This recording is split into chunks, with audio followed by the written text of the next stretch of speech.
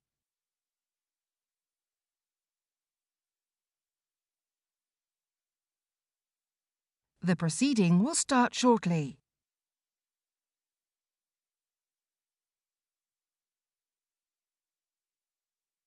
The proceeding will start shortly.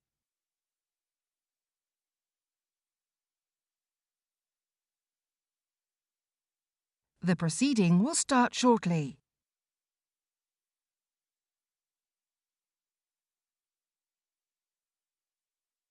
The proceeding will start shortly.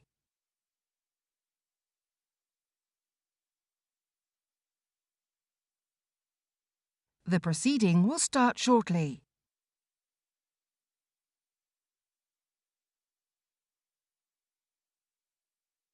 The proceeding will start shortly.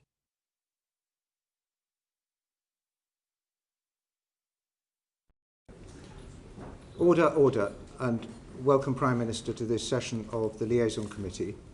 There's one or two things I need to say at the beginning about what we can talk about and not talk about. As colleagues know, I'm on the Privileges Committee, and the colleagues will be aware that the House has referred the question of whether or not the Prime Minister's answer about the events in Number 10 and the Cabinet Office during lockdown amounted to misleading the House.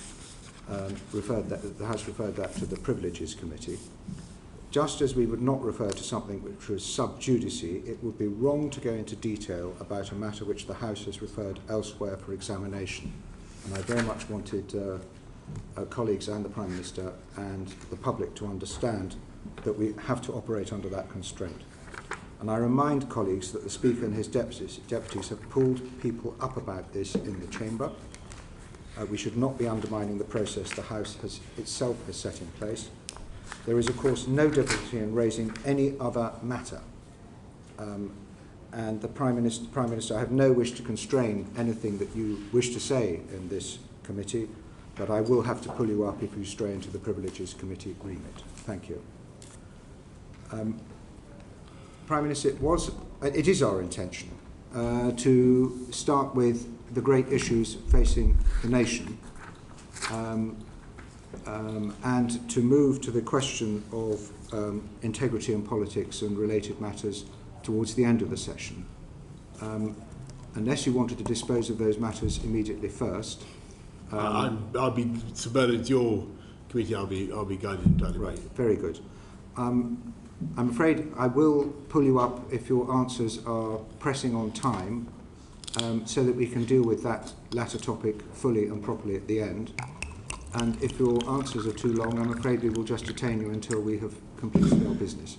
So every incentive for you to be as crisp as possible, and that goes for the questions as well, colleagues. We will start on the topic of Ukraine with the Chair of the Foreign Affairs Committee.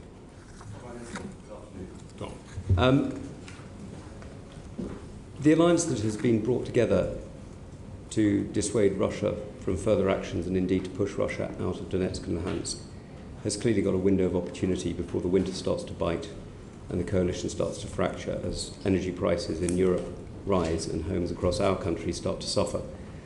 Are you able to concentrate on building that alliance at the moment? Yes, and thanks, Tom. If you look at what the UK has done over the last couple of weeks, I think that the efforts of UK diplomacy, UK strategists, security, armed forces have been very considerable, and G7 outcomes were at the upper end of expectations. NATO certainly, again, probably both exceeded expectations in the level of unity, and virtually every country around the table in NATO determined to help President Zelensky in that window of opportunity that you described. And you're seeing, of course, food prices rise around the world as the ports of Odessa are closed, Mariupol and so on occupied. What are you doing to make sure that the food is getting out from the Black Sea, that such wheat as is available is able to get out? How are you supporting the United Nations? And what are you doing to prepare those states, including the Middle East and, of course, in Africa, who are facing enormous food poverty and the possibility of migration and the pressures that will cause? So, first of all, on the grain that's being held hostage in Odessa, we're working with the UN Secretary General Antonio Guterres, who's leading the negotiations. The Turks are clearly crucial. They hold the waters. What the UK is offering is both demining capabilities, including remote demining capabilities, which we're good at, and the insurance of the vessels that might be used to ferry the grain out through the Bosphorus. We're also, because we're looking at other routes in addition to convoys through the Bosphorus. We're also doing what we can to help smaller packets of grain go through land routes or indeed up the river, up the Danube, and out that way. And we're spending some money on upgrading the railways to that end, and you're starting to see some growing quantities of grain coming out, not via the Black Sea, but overland and on the rivers. Now we're seeing, as you know, we're seeing enormous pressure on the weaponry that goes into Ukraine. We're seeing a lot of promises and, sadly, from many countries, fewer deliveries than promised. What are you doing to increase the production and cooperation between armaments companies around Europe and around the United States and Canada to increase the supply? The UK led the way in inaugurating the Ramstein conferences, which have brought countries together to supply weaponry to Ukraine, and though the Americans are now very much in the lead on that and are certainly providing the bulk of what's going in. And we'll be doing more in August as the Copenhagen conference, as I'm sure you know, another military donor conference. There is the supplies continue to go in. The Ukrainians are steadily getting the kind of kit that they need if they're going to expel the Russians from where they are. But it's also very important that they are trained to use the MLRS, the multi-launch rocket systems, effectively, so that very expensive weaponry is put to good use. Now, your Foreign Secretary, forgive me, has explained that victory in Ukraine means taking back every single square inch of Ukrainian soil, including Crimea. What's your view of victory? We can't be more Ukrainian than the Ukrainians. That's for them to decide. President Zelensky has set out his ambitions. It will ultimately be for him to decide what the terms that he wants. But he's been very clear that he would like to return at least to the status quo ante February the 24th. And so what is your view of what victory for us should look like? I think that's I think the victory for the Ukrainians would be a result that the Ukrainian people feel is the right one. And at the moment, I think I'm right in saying that 90% or more of Ukrainians believe passionately that there should be no deal that involves land for peace, and they want the Russians expelled from every part of the territory that Putin has invaded. Are you confident of holding the NATO agreement together, or rather the European and American agreement together, in making sure that coalition sustains the Ukrainians even when the winter prices start to bite? I think what was notable at Madrid was how anxieties about the friability of the coalition were proved to be unfounded, and that's because the logic of the situation simply demands international unity. There's no other solution. There's no deal on offer. Even if the Ukrainians wanted to do a deal of land for peace, Putin isn't offering any such deal. He still remains utterly maximalist in his objectives, and that's why we have to continue to support Zelensky in the way that we are, and that's accepted around the table. And part of your commitment to sustaining Ukrainian operations and indeed wider British military operations is your increase to 2.5%, given that the various international organisations and indeed our own statistical agencies do not foresee any growth in the UK economy in the coming years. Who are you going to take the money off in order to increase the defence budget? I'm not certain I agree with your premise about the growth of the UK economy in the coming years. I think if you look at both, I'm sure we'll come to this in later sections, but in both the IMF and the OECD see us going back to at or near the top of the growth league. It's still a percentage rather than an absolute. Yeah, sure. But the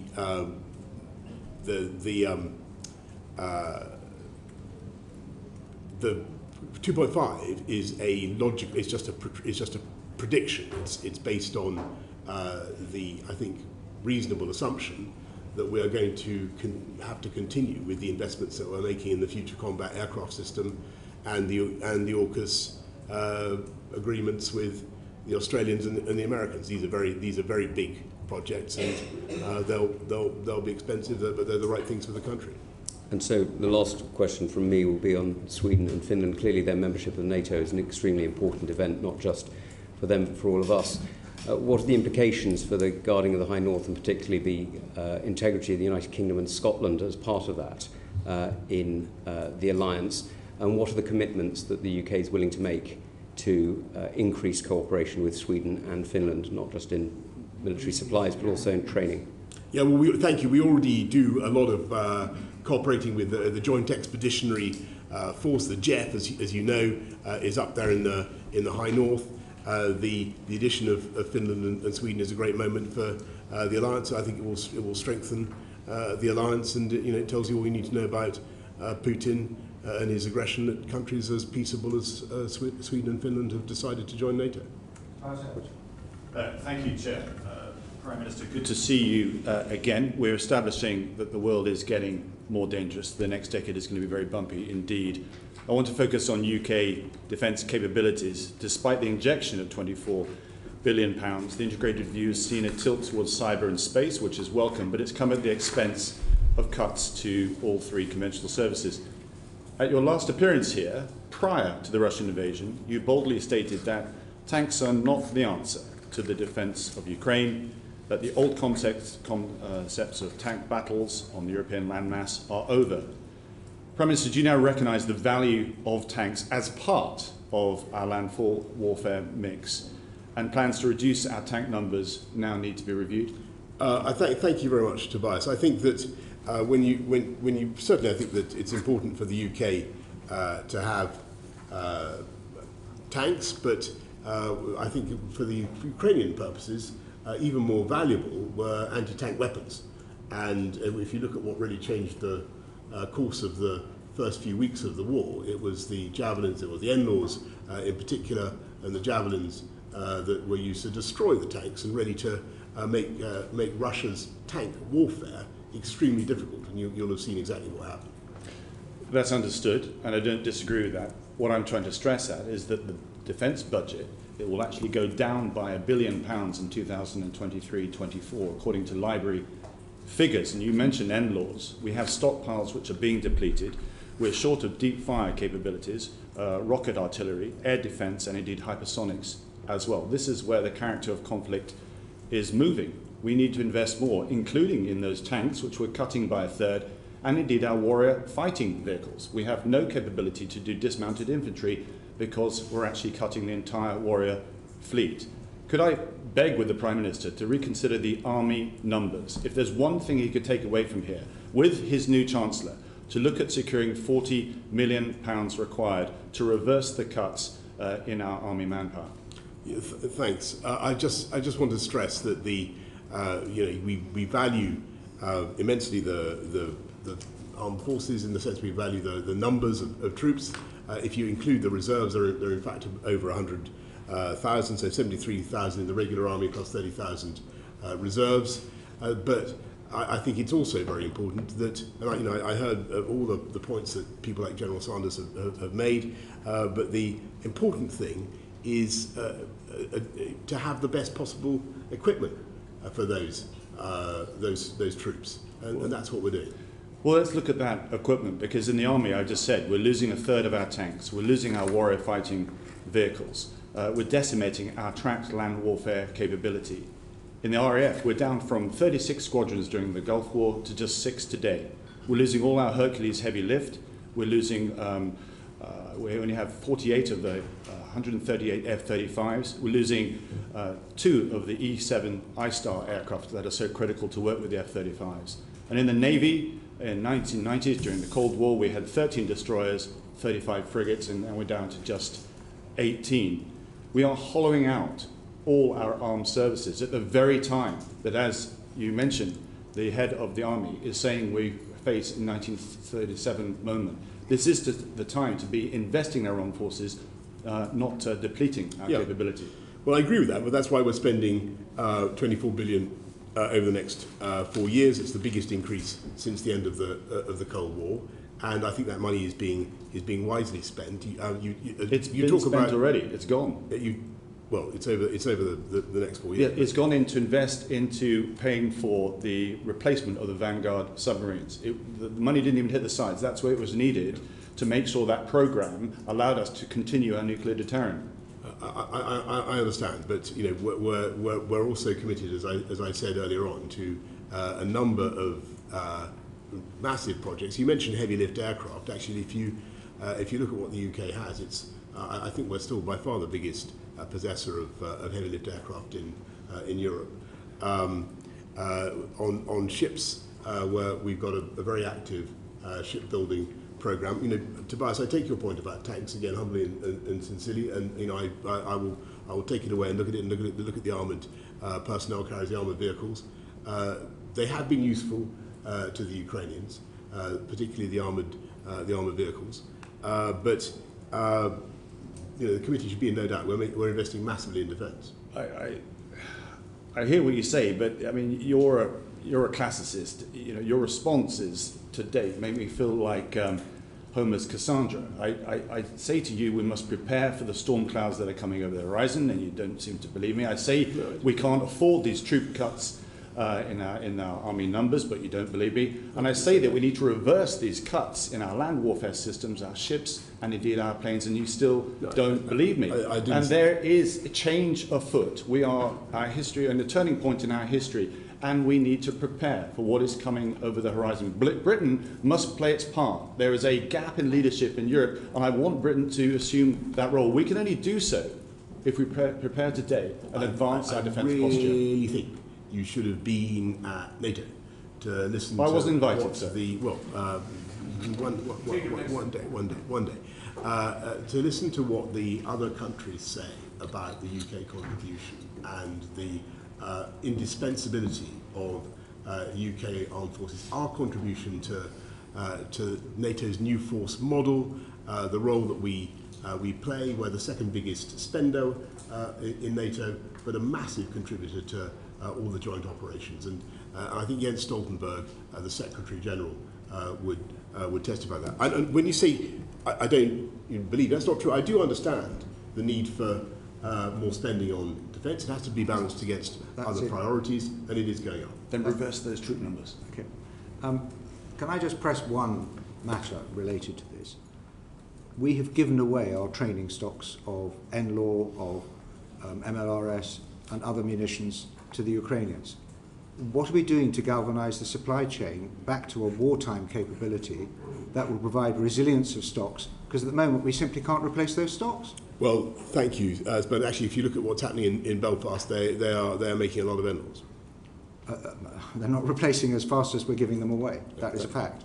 That is true. They take a while to make, but we're replacing them. But I mean, this goes to the heart of the integrated review, which was very good on analysis and requirement, but there are only 2 pages on the implementation. What are we going to do to make sure that we implement the defence integrated review so that we actually have the capability ready when we need it? Because at the moment we don't. We're supplying a huge amount of capability. I accept the view that we need to modernise and do more, and more NLAWs are certainly rolling off the production line at Thales. I think it's Thales in Belfast. Is it time to quickly? Is it time to review aspects of the integrated review? I think the integrated review has stood the test of time well. And, we're going to move on. And I'm happy to take it up later. Angus McNeill. Thank you very much, Mr. Chairman. Prime Minister, about 4 years ago just now, I was comparing your predecessor to Gloria Gaynor, because she will survive. And at that very moment, there was perhaps a young Lochinvar type making his resignation statement in the House of Commons at that moment. Can you remember who that was? Mr. McNeill, you have to. It was yourself, Prime Minister. I was just checking that you're a bit of a trendsetter in that regard. Yes. But when it seems from the rumours I'm hearing from Conservative MPs that you're beyond Gloria Gaynor. You're more the Paul Young, and you want to tear the playhouse down. And the warning they're getting is, if it's a sure destruction of the Prime Minister, you might make it mutual. You might call a general election of a cull of Tory MPs, something that, of course, that'd be very welcome in many sides. But the point of clarification and disagreement that some of us have had in light of powers being taken away from the Fixed Term Parliament Act, do you need the permission of the Queen, or do you just need to inform the Queen to hold an election? I really don't think that anybody in this country wants politicians to be engaged in electioneering now or in the immediate future. And I think that we need to get on with serving our voters and dealing with the issues that they care about. So your nervy backbenchers are okay. Interestingly, we've had some difficulty in the International Trade Committee with CRAG and the triggering of the process to bring about this, and you get a note about this in Parliament. We look for an extension of CRAG. But I also want to put it to you, Prime Minister, you know, Brexit is a 5% damage to GDP, and these trade agreements you're signing up to are a minor part. I mean, they're 0.08% of GDP. It's equivalent to going out and losing £500 and coming back with £8 or £2, it could be in the case of New Zealand, and thinking you've done well. Is the Brexit process and the trade agreement process good for the economy, given what your own figures are saying? Yes, I think that they are. And so if you lose £500 and come back with £8, you'll tell us all you're having a good day. It was the ability to set our own medicines policy that enabled us to come out of the to vaccinate everybody. Every country's done that. Come on. And the death rates. We can trade that. I'm asking you a specific economic question. Fair-minded people. What about 5%? Order. Can you answer the question? Order. Prime Minister. Thank you. Prime Minister, can you answer Prime Minister. Can you answer the question? Yes. So to your point, Mr. McNeill, about the economic benefits, just one. In addition to the free ports, free trade deals, the ability to vary regulation, and all the rest of it, I would point out that by being able to vaccinate faster than a lot of other, I think virtually every other European country, was able to come out of lockdown, which was a considerable economic benefit. question, not a vaccines question. Mr. McNeill. But I don't want to answer carry on. Because time is short. Thank you. If you can't see the difference between £500 take away £8 and note that he's out of pocket, we have to leave that there, and the public can make up their own mind about the Prime Minister. Prime Minister, something else that's concerning many of my constituents is EGNOS. You might not know that it's a European geostationary navigational overlay system.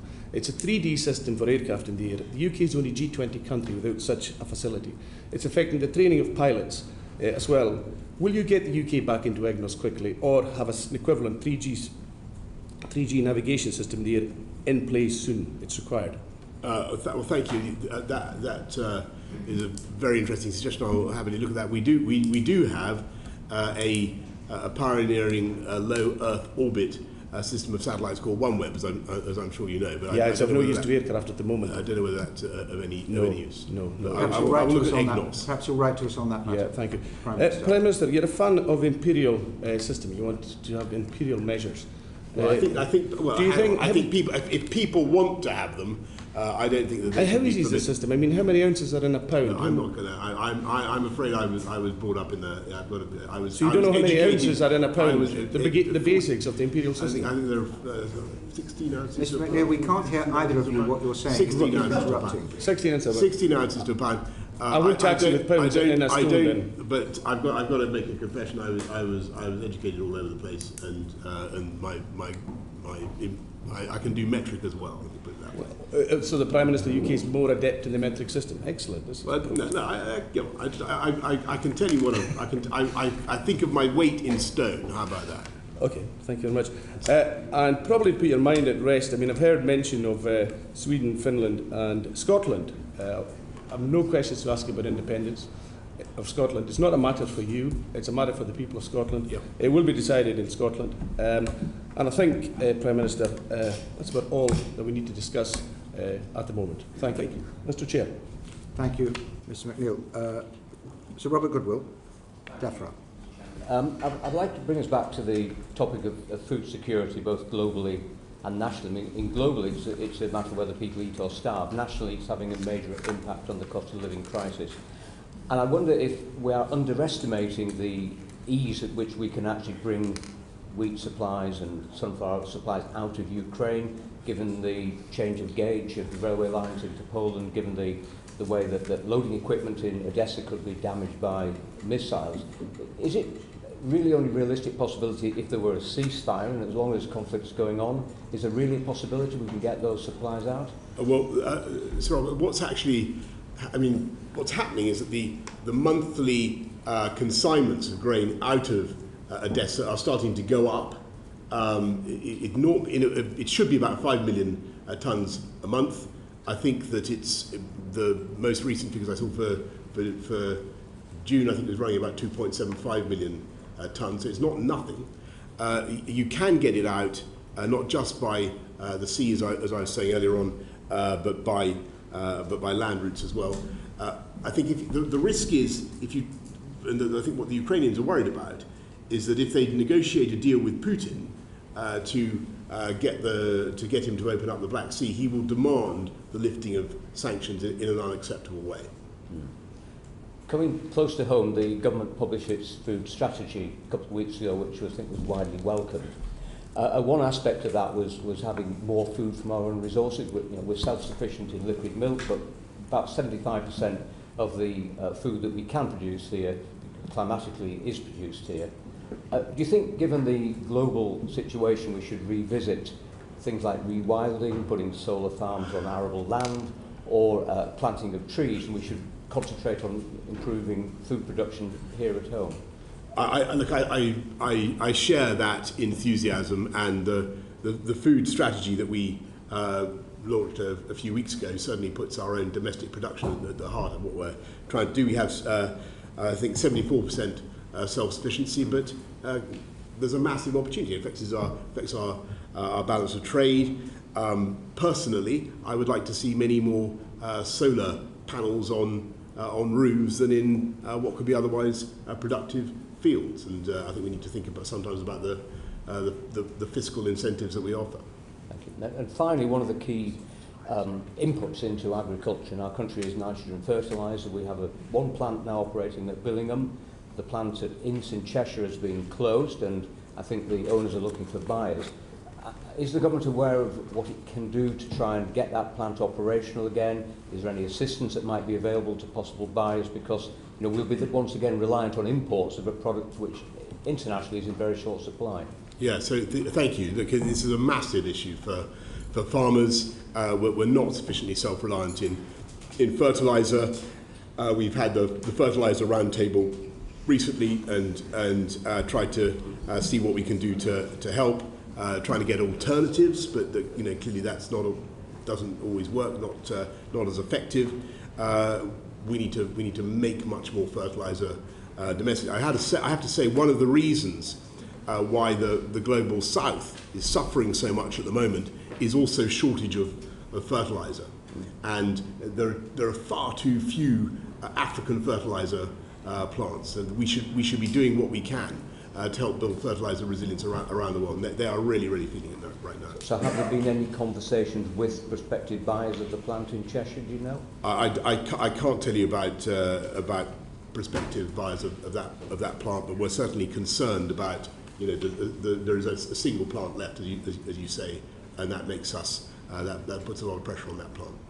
Thank you very much. Mr. Elwood, you wanted to catch my eye very briefly for a one-liner? On the Ukraine grain, we recognise, thank you, Chair, we recognise the importance of getting grain out of Ukraine. It's ground zero when it comes to feeding not just Europe but also Africa. Could I invite the Prime Minister, I think there's an opportunity for British leadership to take this to the UN General Assembly. It's something I've raised with you before, sir. Yes. And to see whether we can get those 2/3 votes to turn the port into humanitarian safe haven that will then allow or facilitate the starting point of getting that grain out in those ships. It's the ships that we need to get out. That's the scale of exports that are required if we're to affect the cost of the crisis here. Prime Minister, that was a long one. So thank you. I don't disagree at all. The question is could you get the Russians to do it? And sadly, as you know, Tobias, even in the UN General Assembly, although we got a great vote for the initial condemnation of the invasion, Russia and China are very influential. Dame Diana, Home Affairs. Thank you. Good afternoon, Prime Minister. A few weeks ago, I met a group of Ukrainian MPs who had travelled to the UK via the Republic of Ireland. like every other country, the Republic of Ireland in Europe doesn't require a visa. They then travelled up through the common travel area. They didn't have anything checked. And they were raising with me whether it was a sensible decision to allow such a bureaucratic visa system for Ukrainians fleeing Ukraine was a sensible use of resources and, as we know, has compromised the capacity of the Home Office. What do you say to that?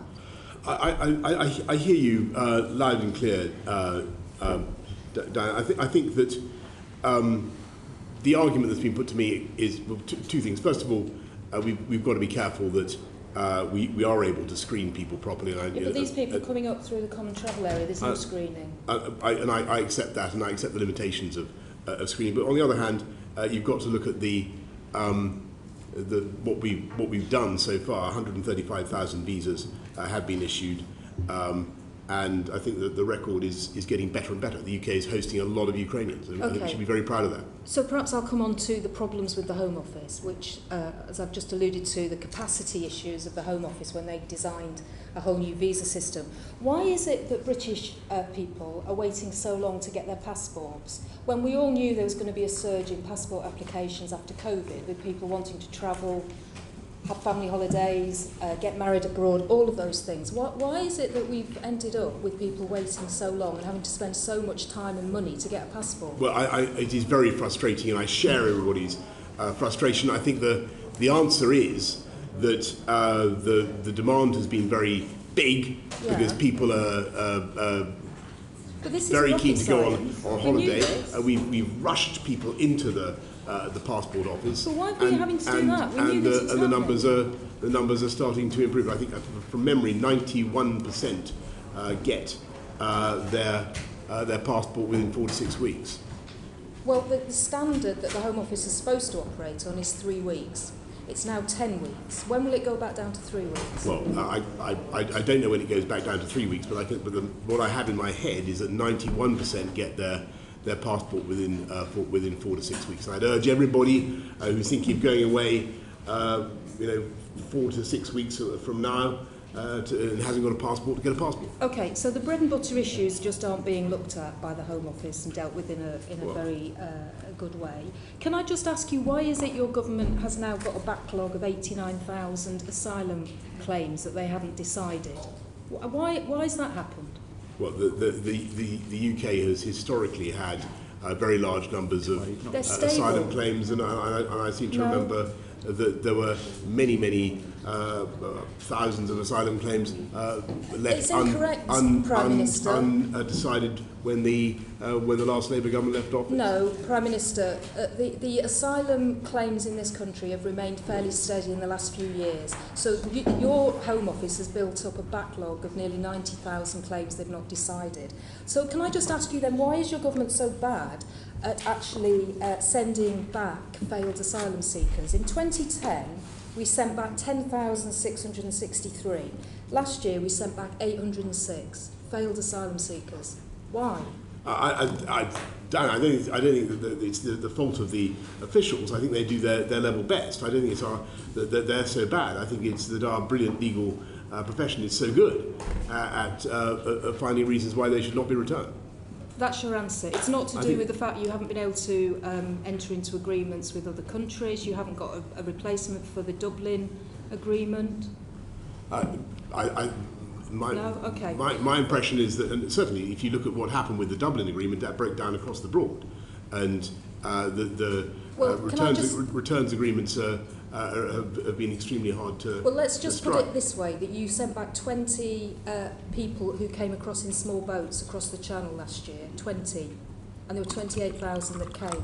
Can I just ask you, do you expect the cuts to civil servants that you're talking about, the 20, 30 or 40% cuts, will that help the Home Office get to grips with some of these problems or make it worse? I think that certainly what you need to, so when you talk about the asylum seekers crossing the Channel illegally and in very frail vessels. No, your cuts. The way to fix that is not just by having more civil servants. I think it is to have a proper deterrent for the people traffickers, having more, and to reduce the numbers of people who are being made to risk their lives. Okay, just my final question, if I may. Could you just confirm, and I just appreciate a yes or a no, that you met with the former KGB officer Alexander Lebedev when you were Foreign Secretary without officials on the 28th of April 2018? Well, I'd have to check, but Are you having a lapse of memory again? No, but that sounds. But if you're asking me a very specific question about a very specific date, and I would have to. I'd have to get back. I certainly have met the gentleman in question, who used to be the proprietor of the London Evening Standard when I was Mayor of London. So I certainly am not going to deny having met Alexander Lebedev. I certainly have. As far as I remember, he used to own the London Evening Standard. Yes, but with officials when you were Foreign Secretary. Did you meet with officials or without officials? Look, I've certainly met him without officials. Right. And as I say, he's a Perhaps you could write to us with a proprietor of a Perhaps you could write to us with a specific answer. Very happy specific answer to that very specific question. Yes. Meg Hillier. Yes, can I just follow that up? Prime Minister, I mean, you said you met him without officials. Was that presumably was when you were Mayor of London? When you were Foreign Secretary, did you meet Alexander Lebedev? I think I probably did, but probably did. As I said, I would need to check. You used to regularly meeting him. I mean, was it probably because you meet him often, or probably because you can't remember? I've met him on a very few occasions. As Foreign Secretary. On the occasion you're mentioning, if that was when I was Foreign Secretary, then yes. Without officials. Yes, I mean, that makes sense. Did you report to your officials that you had met him? I think I did mention it. Yes. And where did you meet him? I met him in Italy, as it happens, but I really, I forget. Anyway. Well, perhaps you'll write to us. Personal engagement, was it? Yeah. That's personal exactly engagement right. initially? We'll move on. Caroline Notes, Equalities Committee. Prime Minister, you've referred to the Homes for Ukraine and the Ukrainian family schemes. Can you give us any indication of what proportion of the visas issued have been to women? I can't, Caroline. I'm sorry. I'll have to write to you. Okay, so we're not collecting official statistics on that, but the indicative ones suggest that it's 82% are women, many of whom have children with them. What safeguarding concerns do you have about Ukrainian women being here in the UK? So one of the reasons why the scheme, people initially complained that the scheme was slow, but we wanted to make sure that people, when they arrived, got were in a safe environment. And so, as far as I know, the work is done to ensure that they're with families or with people who will look after them properly. Do you feel comfortable that the accommodation is checked in many instances after people have arrived? To the best of my knowledge, they have everybody that I've met or who's been involved in the scheme says it's working very well. So you do feel comfortable if accommodation is checked after people have arrived? I can't tell you, Caroline, exactly what checks are done on the accommodation after people have arrived, but I know that safeguarding is done to make sure that they have a good experience while they're here. Do we know how many are no longer with their original sponsors? I can't give you that, I don't know. There's certainly indications that there could be as many as 660 Ukrainian households already who are owed a duty under the homelessness prevention. Do you have any concerns about where they're going to end up? I don't know that that it's right that that there are that many Ukrainians who are homeless in the UK. I think that where there are arrivals who have had a problem with their sponsors, with the household, the councils have a duty to provide a roof for them, and that is supported by a grant of £10,500 per person. So we're not currently aware of any Ukrainian sleeping rough, for instance. Okay, the statistics show that there are 660 Ukrainian households owed a prevention or relief duty for homelessness. Are you, you said earlier today, I think to Clive Betts, that people would be able to switch between the Ukrainian family scheme and the Homes for Ukraine scheme. When do you think that will be possible? So we're trying to speed things up. I can't tell you when we're going to be able to make those two schemes allow people to move fluidly from one to the next, but clearly there's a logic in that. And if people should be able to switch between the family scheme and the Homes for Ukraine scheme, should they also be able to switch sponsor within the Homes for Ukraine scheme and have the £350 a month funding follow them? Interesting idea. We'll have a look at it. I'm not going to extemporise a solution. If a lone woman has fled a sponsor's home because of safeguarding concerns, do you think the funding should follow her? Well, I can see the logic of that, yes. But I will certainly have a look at what's happening. I'm sure that particular issue is something that Home Office staff have thought about. Perhaps Minister Harrington and Minister Gove, if they're still with us, could look at that. Can I ask you specifically, when it comes to safeguarding concerns? Yes. Should safeguarding always be straightforward? Well, of course. Thank you for that. And finally, we know that people traffickers are operating between on the borders of Ukraine, particularly targeting women and young girls. Do you have any concerns that Ukrainian women are going to turn up on the beaches of Dover, trafficked here in small boats? And if that happens, what should we do to help them? Well, to the best of my knowledge, that is not happening at the moment. We have safe and legal routes, several safe and legal routes for Ukrainians right now. Earlier this week, a group of female Ukrainian MPs were at the OSCE meeting, specifically expressing concerns about people trafficking. Mm-hmm. What are you doing with other European governments to make sure that that does not happen? The Home Office does a huge amount to tackle people trafficking upstream, working with other European governments. The National Crime Agency is heavily involved in that. Are they specifically looking at the threat to Ukrainian women? I know that one of the things that when the exodus began, one of the things that we were particularly doing is making sure that we had staff at particularly in Poland, who were looking after the interests of people who are leaving and who might be wanting to come to this country. Are those staff trained to deal with people trafficking? I believe so, but I would have to get back to you on that. Thank you, Bernard. Thank you. Stephen Crabb. Thank you, Chair. Welsh Affairs.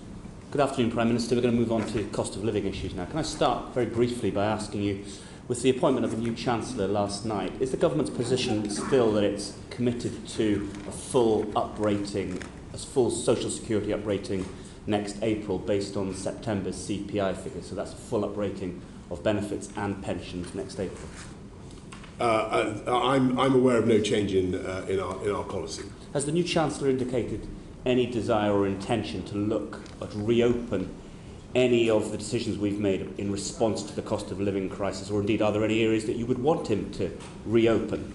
I think that what the new Chancellor is going to want to do is continue with the package of support that we set out, and don't forget that there's £1,200 for the 8 million most vulnerable households going into people's bank accounts this month, £400 to help out everybody with the costs of energy, cuts to council tax, and I know that the new Chancellor is certainly committed to all of that.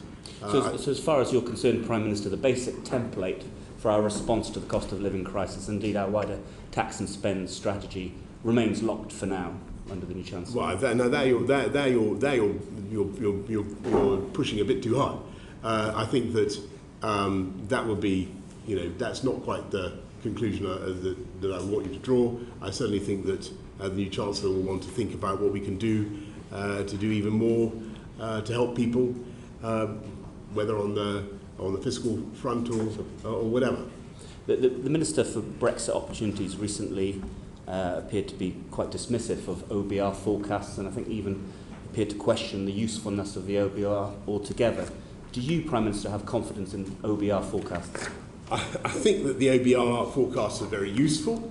I don't think that they should necessarily, but my experience is they don't always turn out to be correct. But that doesn't mean that they're without value. When have they turned out to be correct? Well, it's about to ask, I think, a rhetorical question.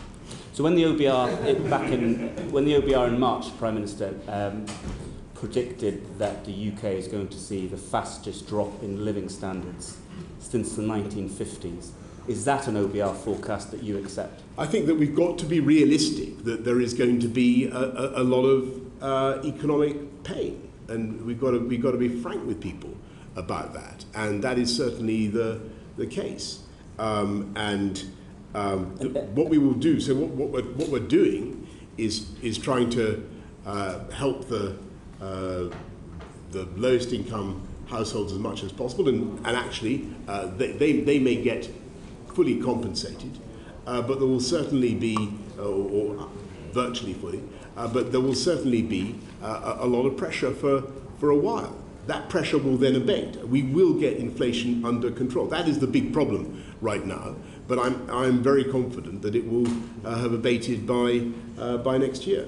And is the latest economic advice that you're receiving, Prime Minister, that OBR forecast about the drop in living standards is indeed correct, or are you receiving advice, any evidence to point to a softer landing, or indeed things getting even worse next week? No, I want to repeat things. An inflation spike like this takes a long time to work through, and we've just got to be realistic about that.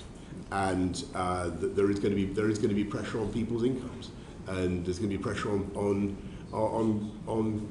people's budgets, and it really is. We cannot ignore that. We will try to help people with massive or very substantial contributions to their paper to support them. And I've mentioned some of the sums that make up the £37 billion of support. But we also have to fix the underlying causes of inflation. I mean, Prime Minister, you said a few moments ago, and I think you're absolutely correct, it's going to be very, very painful. And indeed, if the OBR forecast about living standards is anything like correct, it's going to be absolutely brutal for many families out there in the country in the months. Well, I didn't say that, Stephen. But that's my language. Yeah. Your language was painful, very painful. Do you accept, Prime Minister, forgive me for asking this, that at a time of such economic crisis for the country, for many families up and down the country, that what the country needs is a government with the very best team, the very best focus, absolutely squarely focused on tackling these issues? And when you see, Prime Minister, people like John Glenn leaving government, people like Kemi Badenoch, people like Neil O'Brien, one of the intellectual architects of levelling up, do you not feel, Prime Minister, the very ability, capacity of this government to address these enormous overhanging issues is deteriorating as we speak? Well, when I came into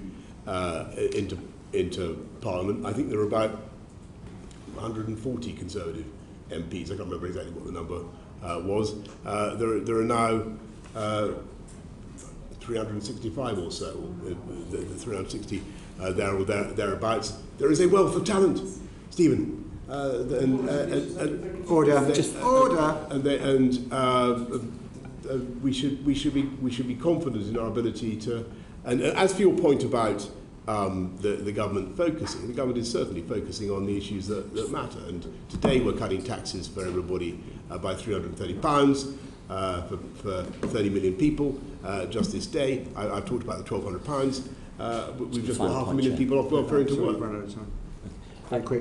Very quickly, Prime Minister, you're being very kind about us on the back benches, but actually I think you're going to find it extremely hard to appoint people of the same calibre, of the kind of ministers I've mentioned to you. I think you're going to find it extremely difficult. Well, you don't need to reply to that point. I think the point's been made. You're catching my eye. You were a little bit under time. Yes? Yeah, thank you. I mean, Prime Minister, just following on from that, you've had more resignations since any Prime Minister since 1932. Michael Gove has told you to go. The charade's up. The game's up. Really. Will you be Prime Minister tomorrow? Of course, Mr. McNeill. But next week? I'm here to. Rather than giving any running commentary on my own career, I'm here to talk about the government. I'm here to talk about what the government is doing, and and that is so that's what I was telling Stephen, and we're doing a lot, more and more. Hugh Merriman, Transport. Thank you, Sir Bernard. In the 6 minutes I have, Prime Minister, I want to talk to you about transport policy delivery, if you're focused. I want to talk about rail, air, and also road. Starting with rail, do you have all of the policy and legal interventions and levers that you need to end this rail strike? Thanks very much, Hugh. I think that I call on the union barons and the railway companies to sort this out. I think that they should be able to do it, and I think that yes, we probably do need a few more tools to.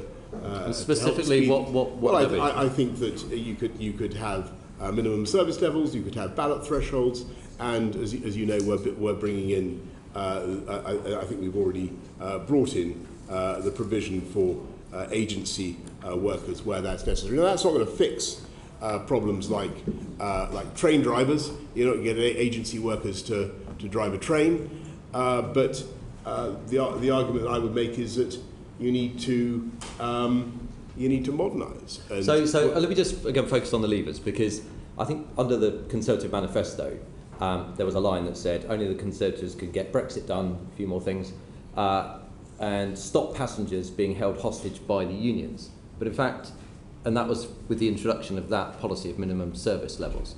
Yet that hasn't been introduced, and people are being held hostage, which might be your view. So why did you not bring, with an 80-seat majority, that legislation through before the strike started? That is a very good question.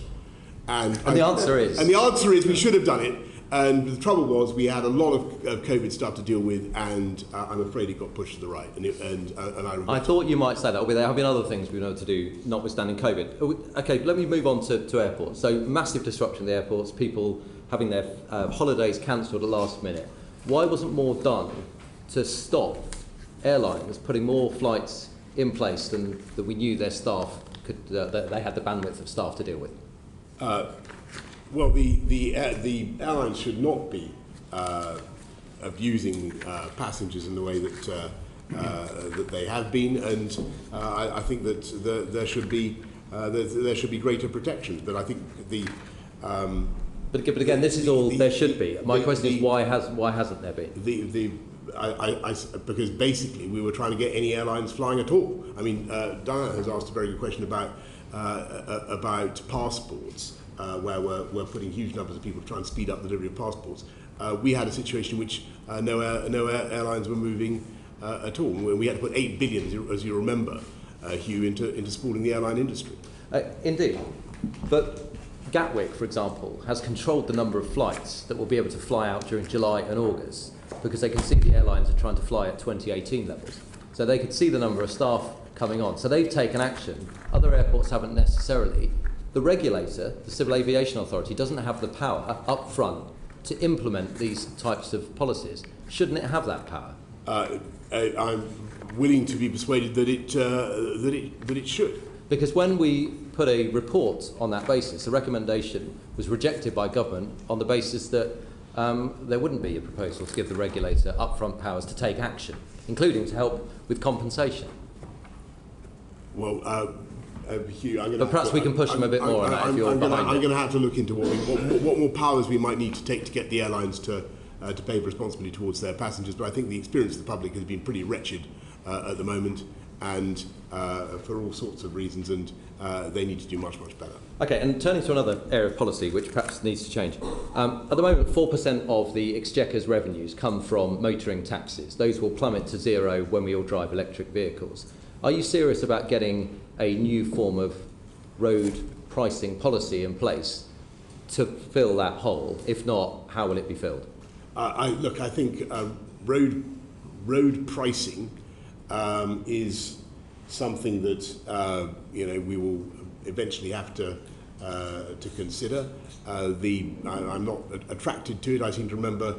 I think I successfully campaigned to remove the western extension of the of the congestion. No, I'm not talking about road from charging in that way. I'm talking about, as we do at the moment, we charge people per the mile they drive because that's what fuel duty does. So you'll have to replace that. Oh, I see what you mean. So, like for electric vehicles as well, so that you charge a mileage. Yeah, something along those lines. So, it is certainly the case that we will need a substitute for fuel duty. And this, Bernard, comes back to my point about policy delivery, because this is imminent. We're introducing electric cars. Bernard, can I say this, if you don't mind? So for 3 months, Prime Minister, Number 10 has had a recommendation just to look at this, because something has to fill the 4%. Okay. Have a working body to look at it. The Treasury signed off on it, and for 3 months it's been sat in Number 10. 1 week, I'm told, somebody's signed off on it, and next week someone else has looked at it and actually has stopped it. And it's stuck. And my question is, the inertia inside Number 10, perhaps because of the events that we'll go on to talk about, is that nonsense? Actually, we say it's nonsense, but actually it's a nonsense that we've been waiting 3 months just for someone to sign off on something which fills 4% of the exchequer. That is the nonsense. Well, do you not agree something should be done? Or if you can't do it, do you think that perhaps someone else could come in and run it properly? Yeah, so this Number 10 actually was the first government in Europe to set a timetable for moving away from hydrocarbon, from internal combustion engine cars by 2030. Yeah, I know exactly, and that's why Prime Minister, you should follow through on the consequences of it. We've been looking at blistering speed. We will certainly look at we're looking at all fiscal proposals to replace fuel duty, and I'm happy to come back. You're not. You're actually currently sitting on all proposals. I cannot believe that the Treasury is showing the slightest hesitation or reluctance to find a new way of. No, that's my point. The Treasury signed off on it. Number 10 then insisted on looking at it and has been sat on it for 3 months. I think Andrew Griffiths is currently the one that's now said, no, I don't like this. And we are therefore stuck, having thought we'd cleared all the hurdles. I will take it up with Prime Minister, I'll just add, I was Shadow Transport Secretary in 2000, and road charging was seen as the future then. Successive governments have dodged it, but why is your government dodging it when you're already abandoning the revenue stream from hydrocarbons? So Bernard, why do you think we necessarily are? We've got to find a way of filling the gap left by You've actually got a target for eliminating fossil fueled cars, but you haven't got any plan in place to replace the revenue.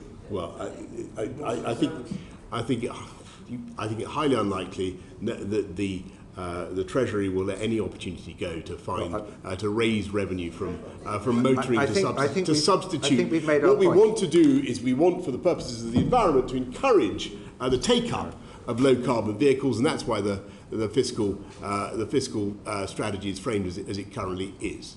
So that's what we're doing for the time being. My apologies to Darren Jones-Bayes. I should have brought you in earlier. Thank you, Mr. Bernard. Prime Minister, how's your week going? Terrific. Like many others. Did Michael Gove come and tell you to resign today? I think I said earlier, Sir Bernard, that I'm here to talk about what the government is doing. I'm not going to give a running commentary on political events. Okay, so let's talk about what the government's doing. You've just said today that the government's giving the biggest tax cut in a decade, but it's a tax cut to your own tax rise, isn't it? No, what it does is it gives people, 30 million people, by lifting the thresholds, it gives them on average a tax cut of £330. Against the tax rise that you previously announced. In fact, freezing tax allowances for average income taxpayers means they're going to pay £46.8 billion more over the next 4 years. Tax is going up, not down, isn't it? It is certainly true that what we've had to do is make sure that we deal with the fiscal impacts of COVID, and I think the committee will remember that this was we had a colossal fall in output. We had the biggest pandemic for 100 years, and we had to look after people and businesses to the tune of £408 billion. That money doesn't grow on trees. We've had to. So in order to protect our schools, our hospitals, we of course have had to increase. We've had the the health and care levy. I just need to, but what we're doing Prime now Minister, I just need is to move you helping on, people Prime Minister. on average with Prime a Minister, £330 tax cut. I asked about the tax cut announced today, but I'll just move on. Let's look about the economy before the pandemic, because you mentioned the pandemic, understandable event that was very difficult for government. But before the pandemic, between 2010 when the Conservative Party came into office and before the pandemic, national debt increased by £640 billion. It's now 100% of national wealth, and you keep announcing tax cuts and spending plans at the same time. Are you just going to keep putting more and more debt onto the nation's credit card? Sorry, you were just complaining about taxes going up. I'm asking you about what you're doing in government, Prime Minister. Get your story straight. My facts are from the Treasury, Prime Minister. What we're doing is we have to be sensible and we have to be responsible. We're making sure that we manage the public finances in a prudent way, but I think that there will be scope for further tax cuts in due time. Maybe imminently, perhaps. Can I just move on? Prime Minister, can I just move on to economic growth? You said yesterday you welcomed your new Chancellor, Nadeem Zahawi. Yes. Because he would grow the economy in a way that presumably Rishi Sunak couldn't. But we're more likely to end up in a recession. I don't think I said that, but anyway, go on. Well, we're more likely to end up in a recession this winter, aren't we? Look, I think that as I was saying to Stephen, I think that the economies that people are going to be under a lot of pressure, but I think we'll get through it. Do you think there'll be a recession in the winter? I think that there will be a lot of pressure caused by the price spike. We are going to do everything we can to shield people, to deal with the underlying causes of inflation, whether that's through the energy markets or the labour markets or whatever. And there's a lot we can do. And I think we'll emerge stronger the other side. Okay. So you've often said, and your supporters have often said, that you've got all the big calls right as Prime Minister. But actually on tax, on debt, on growth, on pay, things have been getting worse, not better. 14 million people, I understand, voted for you in 2019. You've let them down, haven't you? No, I think that what they can see is a government that gets on relentlessly with a programme of uniting and levelling up. We've got the biggest investment in infrastructure for a century, £650 billion going in on roads, all the things that Hugh was talking about, roads, rail, transport of all kinds, housing. It is a colossally ambitious programme that we are still doing, and at the same time, because actually we got the as you put it, Darren, the big calls right on I didn't agree on with COVID. that, by the way. Well, I'm going to agree with it, even if you don't. We got the big calls right on COVID. We came out of lockdown faster. We got it right with the vaccine. That enabled us. That's put us in a position to look after people. Thank and you. that's what we're doing. We're just going to move on to my next question. I'd like to just read something out to you. Quote, when a regime has been in power for too long, when it has fatally exhausted the patience of the people, and when oblivion finally beckons, I am afraid that across the world you can rely on the leaders of that regime to act solely in the interests of self-preservation and not in the interests of the electorate. Who authored that quote? You're trying me. Was it Cicero? Was it Aristotle? Lord Farlord. Prime Minister, you might like to think Cicero, let me just think. I think you might be more like Plato. No, maybe Nero. Was it Montesquieu? Maybe Nero. Just to break it to you, it was you, Prime Minister. And perhaps it was foresight for the final week in office. Now, can I just finish? Because I'm about to run out of time, Prime Minister. Okay. Because I made a joke there, but in all sincerity, and I know this must be difficult for you personally, but this isn't funny. It's not a game. People are struggling across the country. I'm just finished. It's not brave for you to carry on doing this. I think, in my view, you're hurting the country, Prime Minister, just on a very human level. Surely you must know that it's in the country's interest for you to leave now, isn't it?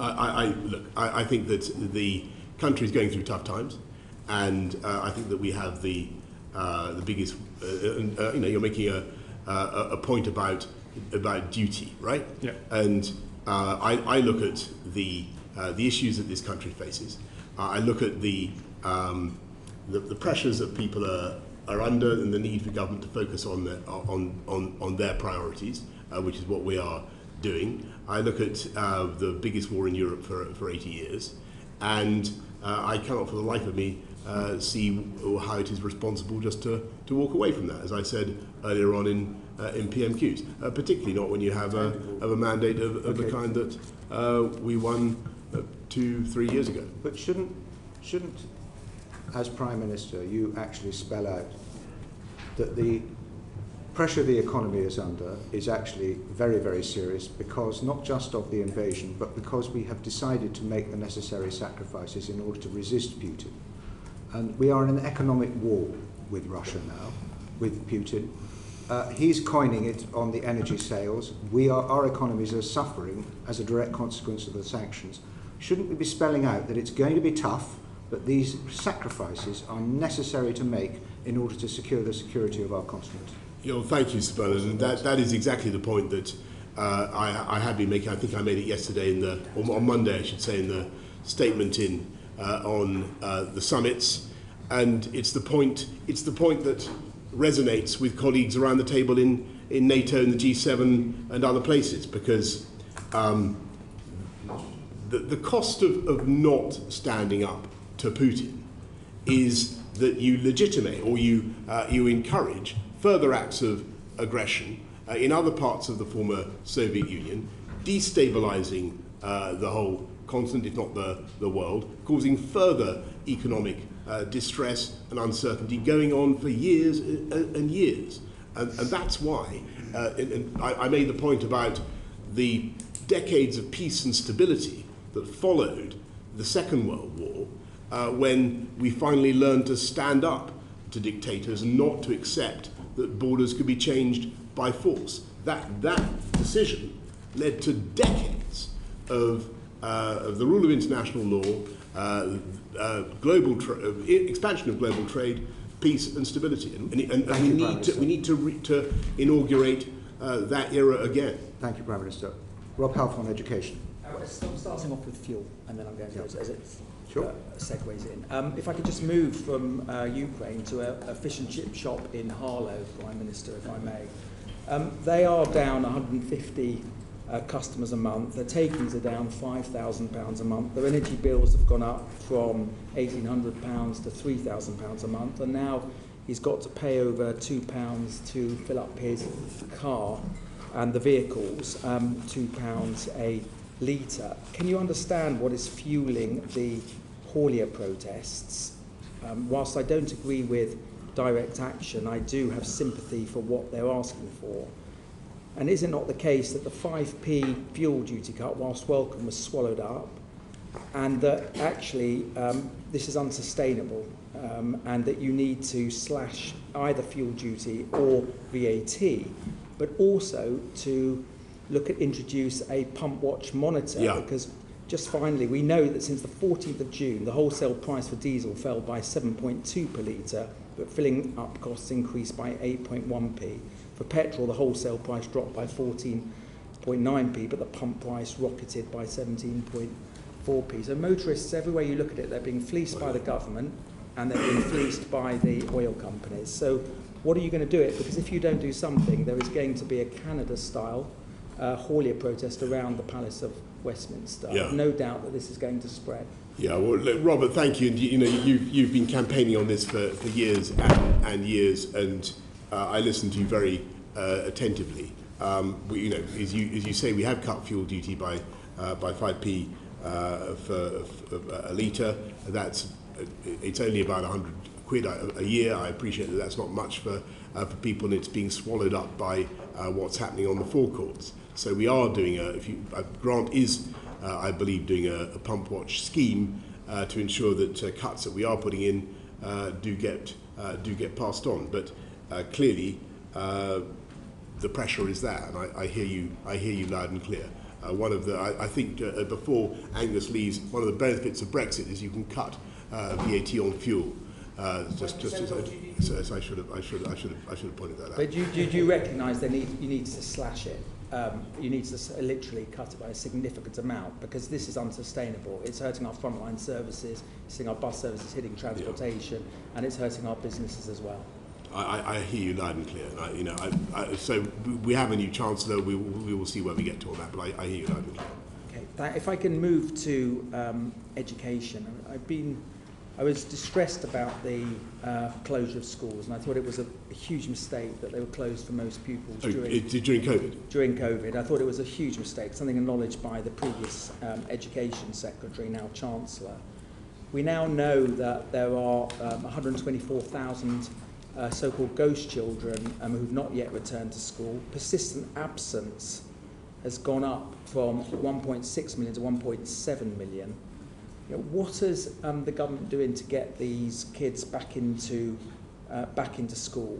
And will you look at rolling out a programme of 2,000 school attendance mentors, not necessarily new employees, but school employees, existing local authorities employees and charity employees, to work with the families to get these children back into school? And you could use existing money from the Supporting Families Fund, the £80 million from the Supporting Families Fund, in order to do so.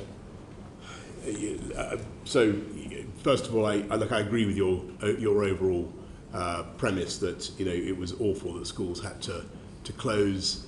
We didn't want to do it. We tried to keep it for as short a period as possible. We're trying to get kids back into school as much as we can. One of the things we're spending about £5 billion on school on catch up, but one of the things that I think is important, and I believe in very strongly, is trying to give kids one-on-one or one-on-two, one-on-three the opportunity of tuition, which they might not otherwise have. But those are the children in school, so we need to get. I'm talking about the ones who are not in school. 1.7 million persistent absence, 100,000 children who disappeared off 124,000 children who disappeared off the school rolls, the so-called ghost children. Yeah, Robert, we will do everything we can to get these children back into school, and what we're doing is putting another £5 billion, or putting £5 billion into education recovery. So there's a lot for tutoring, but also direct targeting for those most in need, so that a £2 billion fund, which should help schools to get those ghost children back. But this is something that I'm afraid is going to require a joined up effort. It requires councils, it requires a lot of bodies to come together to get those children back into school. Children's Commissioner said that she wants all the kids back by September. I just think the priority for education should be to the Education Department should be to get these children back into school. It's just wrong that so many children are missing school and not yet returned. They have faced safeguarding pressures, damage their mental health, lifetime chance of joining county line gangs. And I would urge you to look at the Supporting Families Fund, as I mentioned, the £80 million. Just very finally, I brought through a 10-minute rule bill called the National School Infrastructure Bill, which would treat schools the same as other national infrastructures to stop schools closing again. And that if, God forbid, there was another wave of COVID and the government decided to make a decision to close schools, that the Children's Commissioner would have a veto, and that Parliament would make an individual decision on school closures every 6 weeks. What's the question? Do you support that concept of making schools part of national? Rob, we're very happy to look at it, and I understand where you're coming from. I think it's clear from the data I'm seeing that the damage to kids' education, particularly for the done by the lockdown, continues, and it's disappointing to see the literacy and numeracy stats. We need to do better, and there's no question in my mind that's been partly caused by the closures. Thank you. Right, we're going to move on to integrity in politics. We are bound to overrun somewhat because we have to do this subject justice. So I hope Prime Minister you'll be able to stay until we've finished. Rob Halfon, Justice. Sorry, Bob Neal, Justice. How important is the truth to you, Prime Minister? Very important, Bob. And accuracy of language and statement? Also. Very important. Very, very important. And do you expect those standards from those who work for you in Downing Street, either as spokespeople or those who brief ministers to speak on behalf of the government? Yes. Can you help me about this? The story concerning the Honourable Member for Tamworth broke on the morning, late evening of the 29th, morning of the Thursday, the 30th.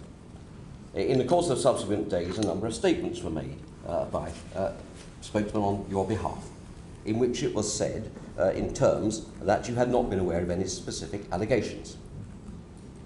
That's correct, yes, and that was not right, and just so the committee understands, what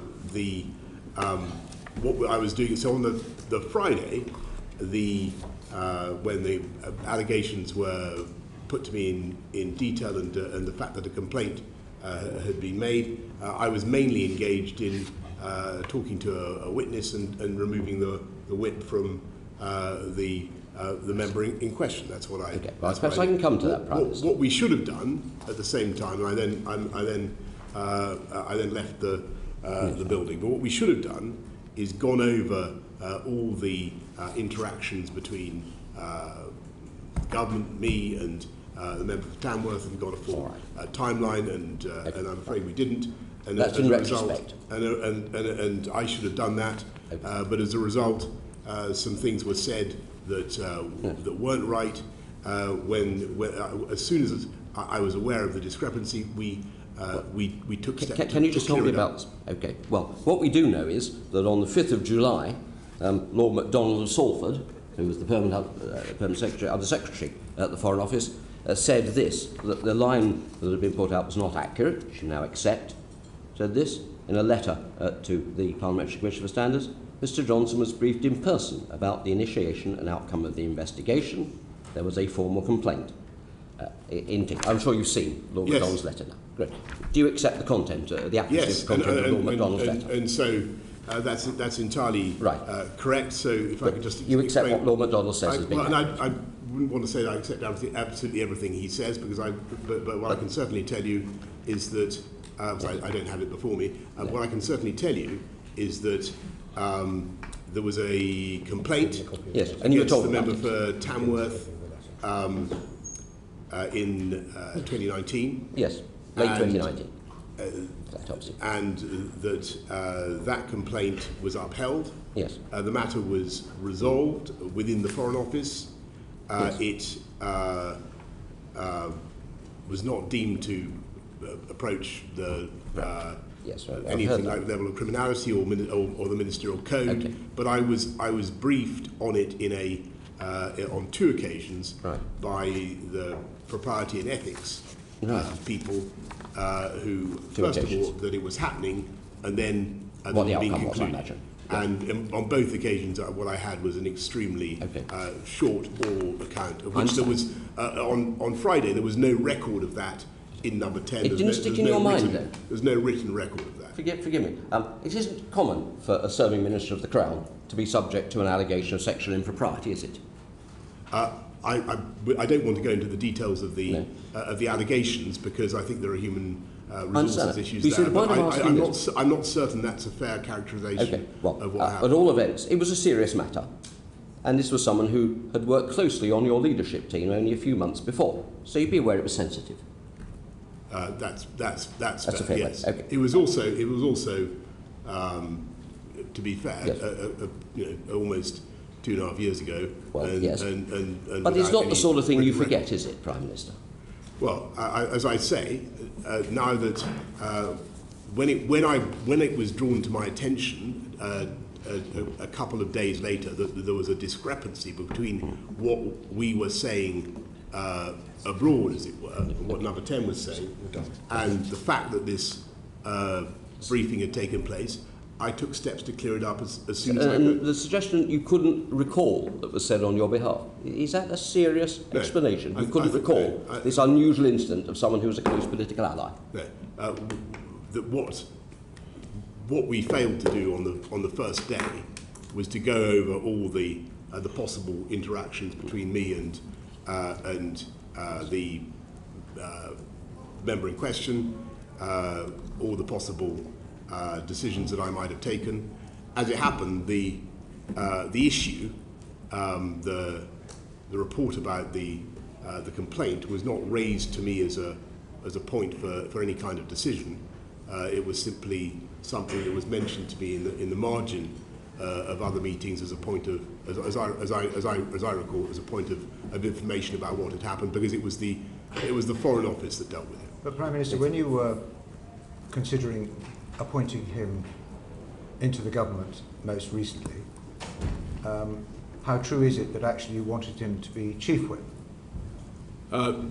Not to my recollection, Sir Bernard. I don't think so. I think the suggestion was that he was going to be Deputy Chief Whip. And I think that's what happened. And what happened to all the messages pouring into Downing Street about the risk of appointing this person? Well, there were plenty of them. Well, I don't know how many there were, but there was certainly. But why couldn't? I mean, there's a cultural problem here. Why couldn't the system hear that there was concern about this appointment? I don't think that's entirely fair. Well, then why did you refer it if you're to, talking the about ethics and, to the Ethics and Proprietary Director in the Cabinet Office? Why was that necessary if there wasn't a concern? Okay, well, every ministerial appointment automatically goes to the Propriety and Ethics team, so they look at every one. William Ragg. Good afternoon, Prime Minister. Good afternoon.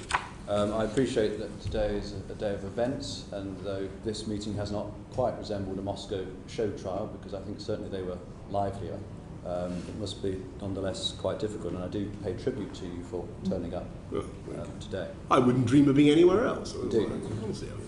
Having said that, delighted to be here. Having said that, at which point does it become impossible for the Queen's government to be continued? I really think that William, you're underestimating the talent, energy, and sheer ambition of members of Parliament, and they want to get things done. They want to get things done for their constituents, and the government of the country is being carried on with ever-increasing energy. Well, they seem to want to get one thing done at the moment in time. I agree with you on that. But I think the issue that we have is that you've had, at least my initial calculation at the start of the meeting was 27 ministers and aides resigning. There have been more in the meantime. Do you think there are swelling ranks of those young thrusters on the back benches who could replace them? I think it highly likely, yes.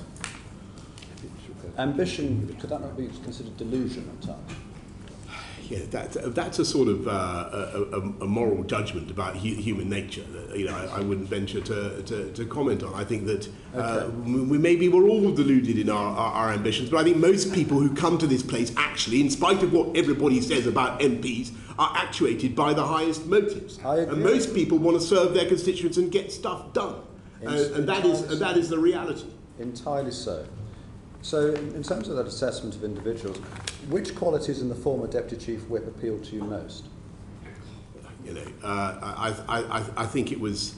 So let me just, big picture. No, as I've said before, I think. Let me be clear that with the benefit of hindsight, I can see that appointment, as I said in the House, and I think I said on TV as well. I think that appointment was a mistake. Well, I want to know about the qualities of ministers. And if you had our government appointments based upon ability.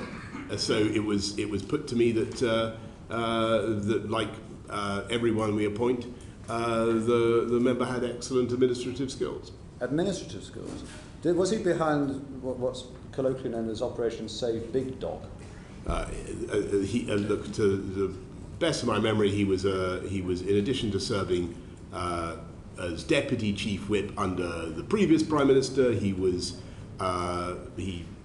did a stint at the Foreign Office and then a stint at the Department of Communities and Local Government when he had a role in housing, and the accounts I had were positive.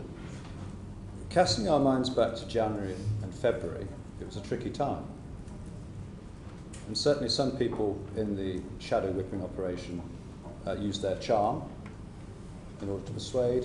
And I think it's fair to say others used aspects of what we might describe as being offensive to work that wonder for you. So why was Mr. Pincher the first to be invited into Downing Street on the day of the reshuffle when the most senior job available was that of Chief Whip? Ordinarily, it would be awarded to the person first. Okay, I got it. That's going back to Bernard's point. I think that's That's a red herring. There was Did no, any colleagues come to you on that day and express concerns about that appointment, or potential appointment? not to me, but concerns. What happened was that concerns were expressed actually after I had made the appointment. Why was he in there for 4 hours, though, before the appointment was made? For that reason, I made the appointment, and then went and got on with making other appointments. But there was a problem that needed to be resolved. What was that problem? I think that I probably ought to, given that this member is. No, they're investigating him, Prime Minister. They're not investigating you. Yeah, so but I don't want to offer any more commentary that might or might not be. I'm sorry, we're asking might or might not be correct about it.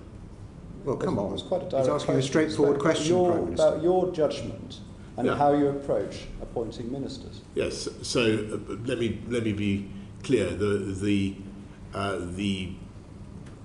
I made the appointment. There was then I then got on with making other appointments. There was then a delay while the matter was cleared up. In announcing the appointment, I was told that it had been cleared up, and we got on with it. What needed to be cleared up? It was a matter concerning another colleague that I really don't want to. It would not be right for me to go into it. No, it wouldn't be right, because what happened to that colleague wasn't right at all, was it? Well, I wasn't informed of that at the time, but having been subsequently informed about it, I can see that it's another reason not to have done, not to have had that minister, if it was true, not to have had that minister in post. But on the other hand, if it was true, do you believe that colleague who came to you or made overtures on the paternal, do you believe Mr. Pincher? Look, I think that these things have to be examined. I'm not going to make a comment about that. I think what happened was that my team interviewed both people and resolved the matter, and that's why we proceeded as we did. Are you familiar with the Lassalle's principles?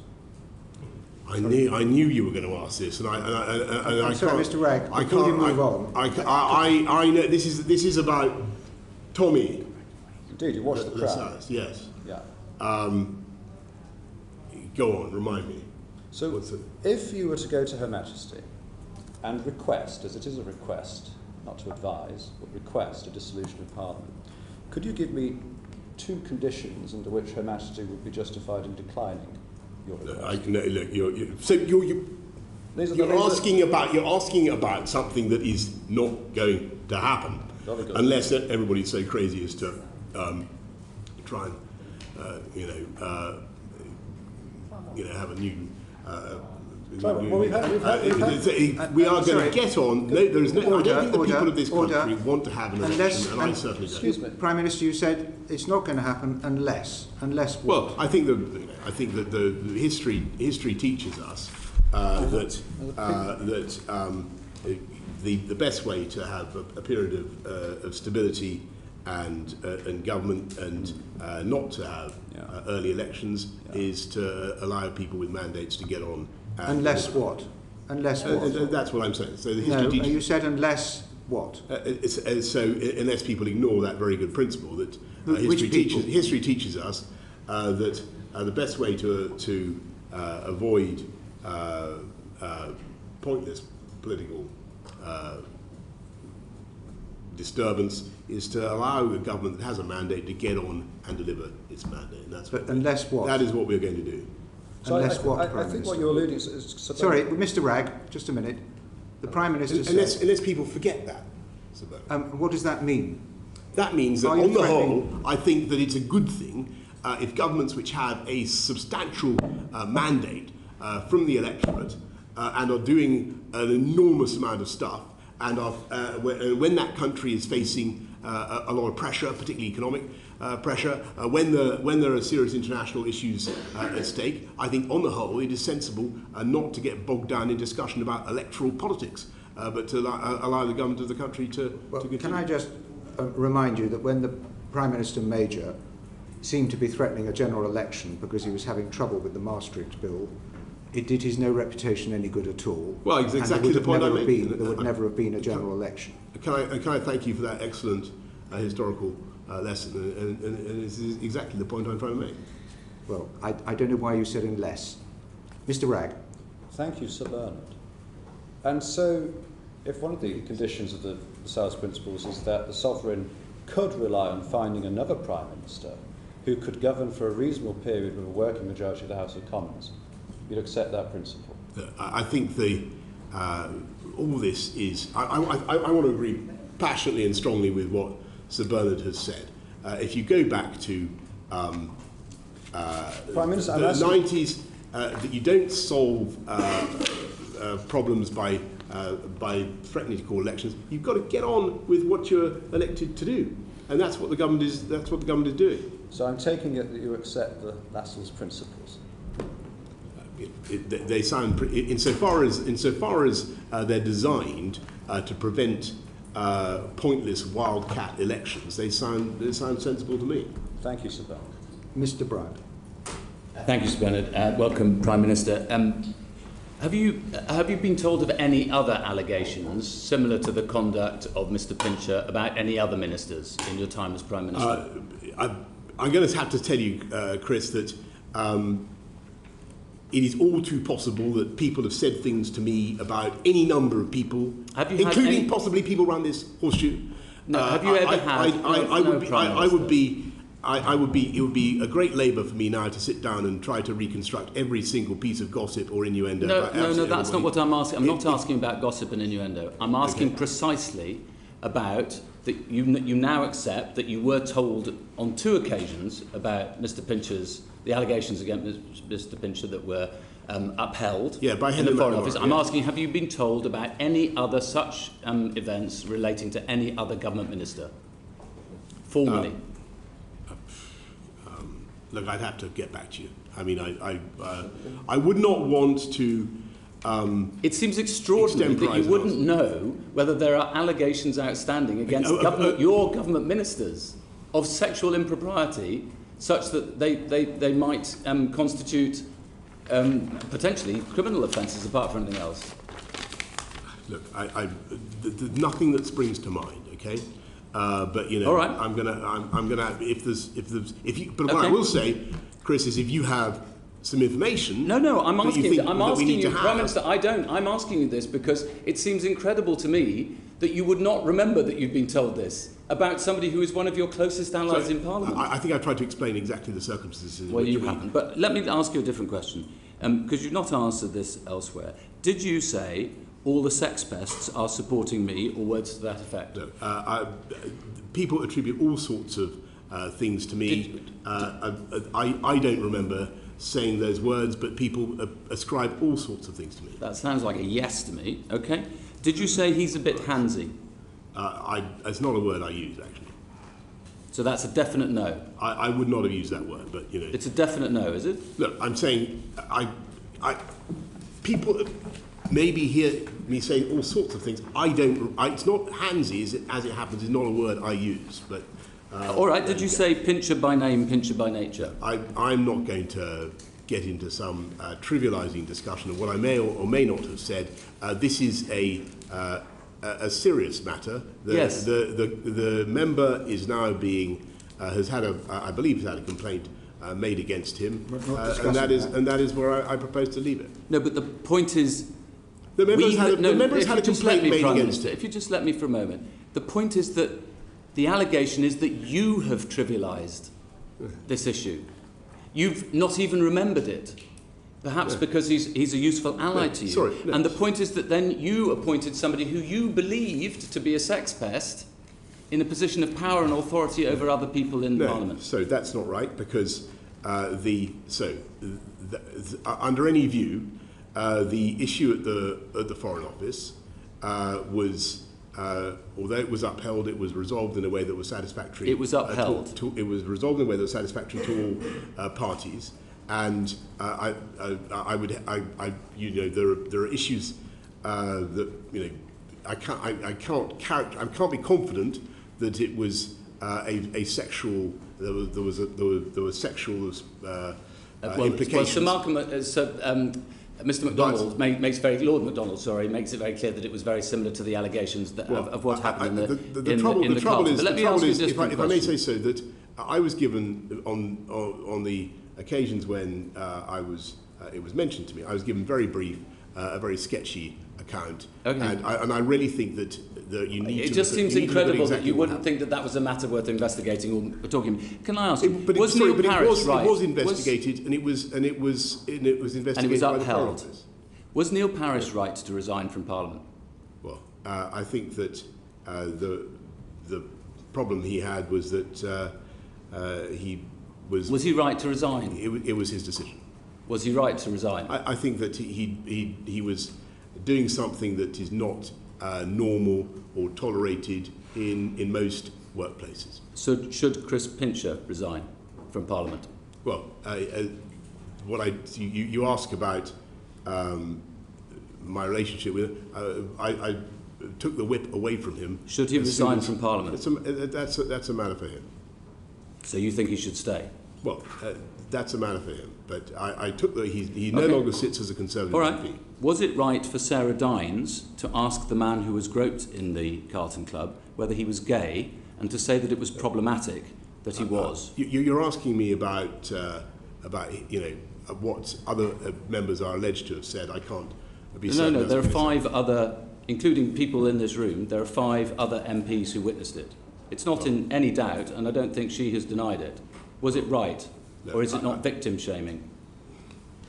Let me put it this way.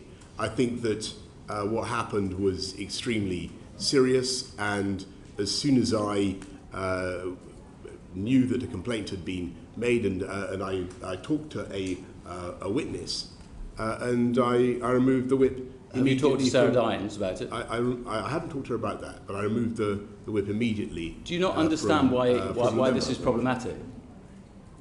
Because it means that being gay, for some reason or other, makes you sort of asking for it. Chris, look, I see why you're putting it like that. I don't know whether I very much doubt that Sarah meant it to be interpreted that way. You said yesterday about Chris Pincher, if I had my time again, this is a bit of Captain Hindsight, if you don't mind me saying, but if I had my time again, you know who he is. Yeah. Yeah, it's you. If I had my time again, I would think back on it and recognise he wasn't going to learn any lessons and he wasn't going to change. But that's true about you, isn't it? You're not going to learn any lessons and you're not going to change. You're not capable of changing.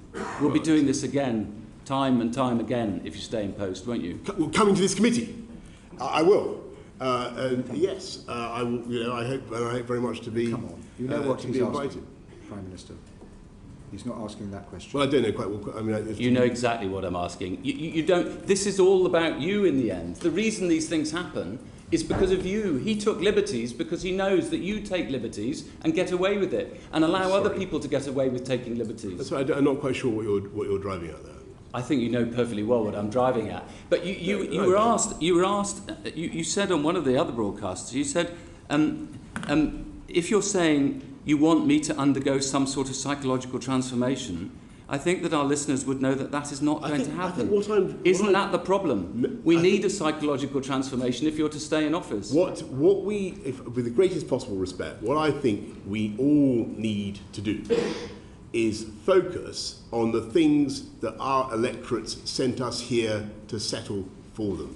And they are how to fix the post-COVID economic shocks, and that's what we're doing. How to make sure that we improve the life chances of every kid growing up in this country. And I think what Robert said about kids being excluded from school was incredibly important, and I'm going to go away and look at that.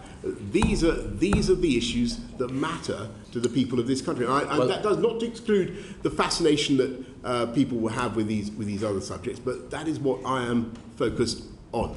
No, they also focus on honesty and decency and propriety and standards in public life, and they hate it when people, when they get caught out, just want to turn over the table and abolish all the rules. But let me ask you one very specific final question, which is just about the ministerial code, because it enshrines the existence of the independent advisor on the ministerial interests in the ministerial code. You haven't got one at the moment.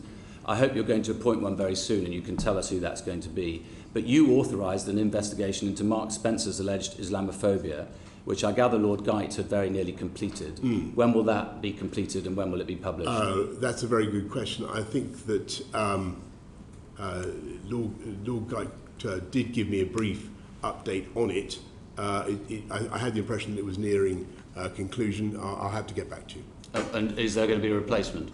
Yes, when? There will be. As soon as we can find one. I think the difficulty... You haven't got enough ministers to appoint yet, let alone... You've lost 32 now. I'm sure there will be no shortage of candidates. If I could just explain a bit about the replacement for Lord Geit. I do think there is an issue, and I think that we need to think about it collectively, which is what happens when we appoint these people. I think that they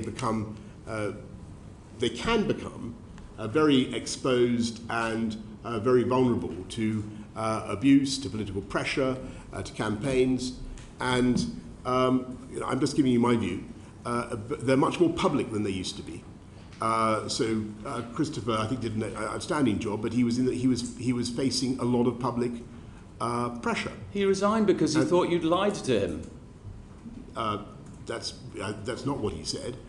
He said that he resigned over the question of whether steel tariffs should be imposed. He didn't resign over steel tariffs. You know perfectly well that's not the truth. I'm sure you've seen his letter. That's what I he have, says. yes. That's what he says. And I think the issue there was whether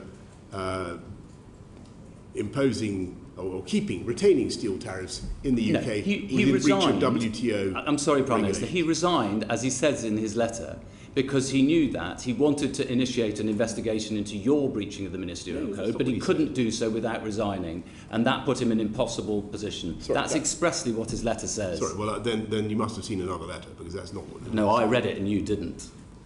I'm going to have to disagree with you gently there. Thank you. Thank you, Chair. After that outbreak of mythomania, let's perhaps get down to some facts. So, Prime Minister, you know my job in Parliament is to do the maths. You have a pen there. Could you tell us what 148 plus 32 adds up to? I'm going to leave that. I think what you're inviting me to do. No, I'm asking you a simple question, Prime Minister. Right, okay. And earlier I asked you how many MPs you have.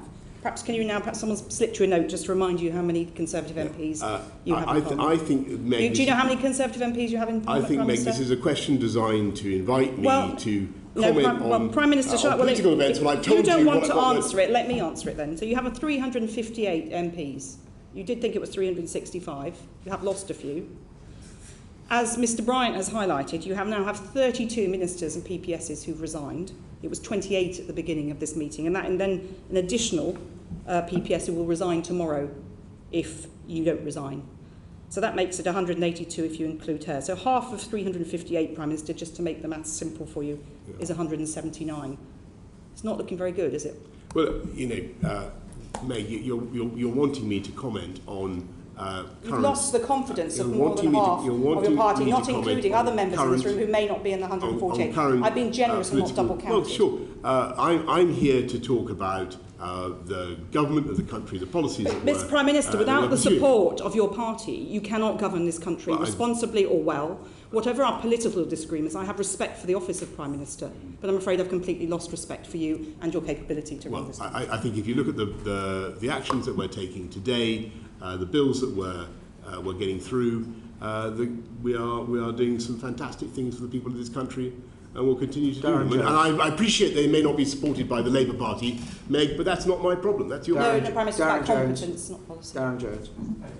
Prime Minister, it's being reported that there's a delegation of your cabinet colleagues waiting in Downing Street, including the Chief Whip, the Transport Secretary and your new Chancellor, waiting to tell you when you finish here today that it's time for you to go. How will you respond to that?